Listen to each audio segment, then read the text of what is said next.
ஒரு இரவு சென்னையில் ஒரு கேப் டிரைவர் ஏர்போர்ட்டில் லாஸ்ட் ரைடுக்காக வெயிட் பண்ணிக்கிட்டு இருந்தான். அவனுக்கு ஒரு புக்கிங் வருகிறது. பிக்கப் லொகேஷன் ஒரு பழைய ஹாஸ்பிட்டல். நள்ளிரவு 2 மணி. அவன் அங்கே போகிறான். முழு ஹாஸ்பிட்டல் ஆல்மோஸ்ட் எம்டி.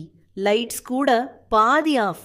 கேட் வெளியே ஒரு இளம் பெண் வெள்ளை சால்வா போட்டுக்கிட்டு நின்றிருக்கிறாள். அவள் கார்க்குள் அமைதியா வந்து உட்கார்றாள். அண்ணா, பெசன்ட் நகர் பீச் போங்க. அவள் குரல் ரொம்ப மெதுவாயிருக்கும். முழு ரைட்டிலையும் அவள் வெளியே மட்டும் பார்த்துக்கிட்டே இருப்பாள். பீச்சுக்கு வந்ததும் ஒரு 5 மினிட்ஸ் வெயிட் பண்ணுங்க என்று சொல்லி இறங்கிறாள்.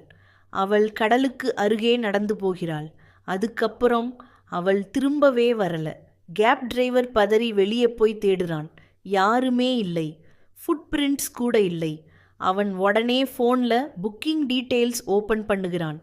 கஸ்டமர் நேம் ஆஞ்சலி, அது கீழே small note, last trip before goodbye. அவன் கலங்கி போய் மீண்டும் ஹாஸ்பிட்டலுக்கு போகிறான்.